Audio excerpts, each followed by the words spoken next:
Hey, thanks for making it to Veterans Info Tap. I'm glad you made it. I found an article that I wanted to share with you. Get your thoughts on. Please put your comments in. I'd really like to see where we're going with this. So the headline alone is interesting.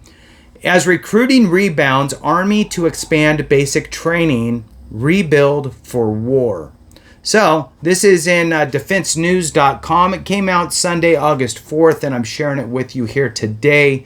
And that would be Sunday, August 4th, 2024 of when this article came out. So let's jump into it. We're all pretty well aware of the recruiting woes over the last, couple years. And so I guess that they're starting to rebound. Let's see what's going on. Please hit the thumbs up, subscribe, share with a friend, all that good stuff. I really appreciate it. If you want to support the channel in other ways, you can do that by becoming a member. Thank you so much to all you members. I really appreciate you. You are highlighted on the home page, and there's a join button there for anybody else that wants to join. Thank you so much for the support.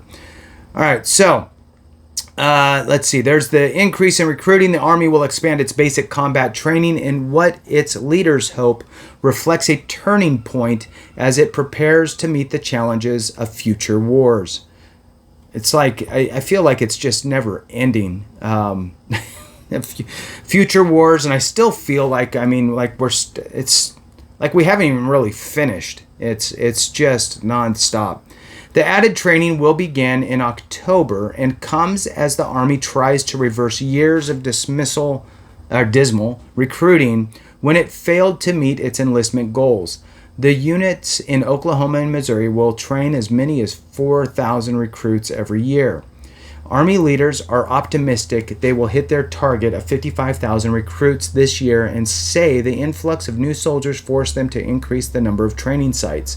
I'm happy to say last year's recruiting transformation efforts have us on track to make this year's recruiting mission.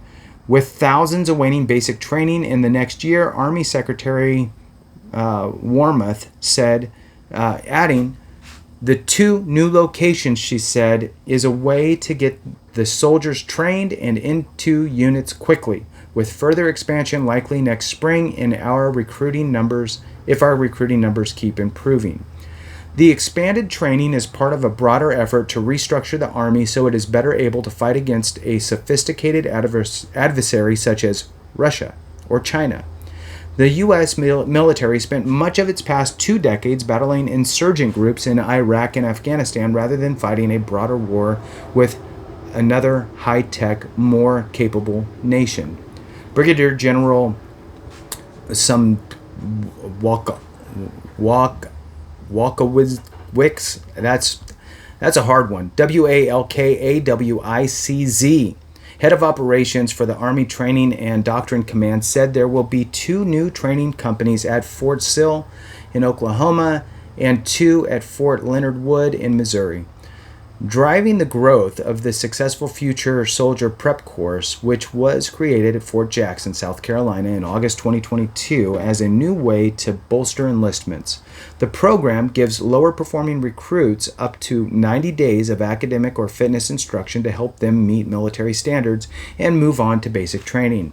Created 2 years ago, the program has been cited as a key reason Army leaders expect that this fall they will reverse several years of recruiting shortfalls.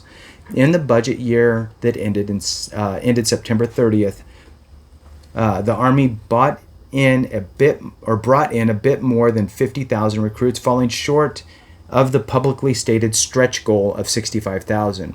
The Army has 151 training companies overall that work with recruits at Fort Jackson, Fort Moore, and Fort Moore, Georgia, in addition to the 15 training companies assigned to the prep courses. Army leaders have expanded the prep course, which is expected to bring in nearly 20,000 recruits this budget year, and that total is expected to spike in 2025. Due to the Army's recruiting struggles, the number of recruits going through basic training dropped in recent years. As a result, the 15 training units, which total 27 soldiers each, including 16 drill sergeants, were available for the prep course. But as the prep course grows, those units are not available to do basic training. We don't want to mess with that because right now the formula is working and it's provided a lot of value for the Army. the general said. So the Army is creating the 4 new companies and has developed plans for more if needed. She added that Fort Sill and Fort Leonard Wood have the infrastructure, the barracks, and the room to accommodate the new units and could take more if needed. The cost of the program are limited because the Army already had the equipment and the rooms required, but there will be maintenance, food, staffing, and other costs. Army officials did not provide a total price. The move to add units is the latest change in what has been a tumultuous, time for the Army coming out of the Iraq and Afghanistan wars when the service grew dramatically. To fill the nation's combat needs, the U.S. military began to see recruiting dips. And I know many of you are on the same page that there's a calamity of issues with the military currently, and it's kind of a detractor for a lot of folks to join as well. Unemployment has been low. Corporate jobs pay well and offer good benefits, and according to estimates, just 23% of people aged 17 to 24 are physically, mentally, and morally qualified to serve without receiving some type of waiver. Moral behavior issues include drug use, gang ties, or criminal record. Those problems were only amplified as the coronavirus pandemic took hold, preventing recruiters from meeting with students in person at schools, fairs, and other public events.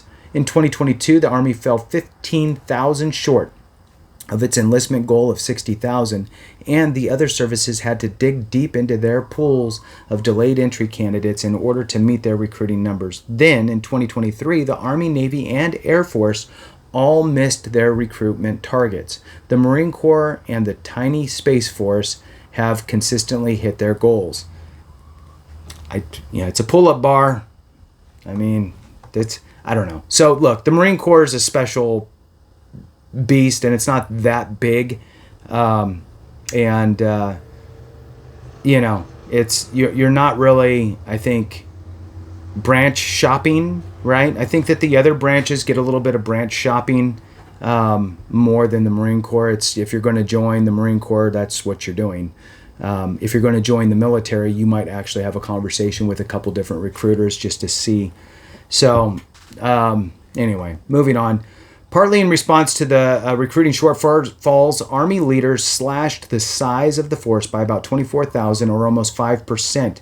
They said many of the cuts were already for vacant jobs. Man, so hard to talk.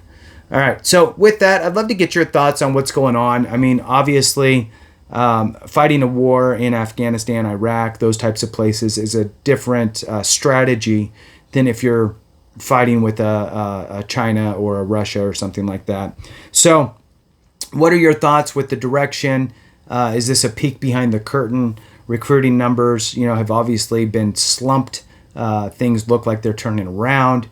Are we posturing? What's your thoughts? Love to see them. Thanks so much for watching. I appreciate you. Have a great one. And remember, if we don't take care of each other, something went wrong.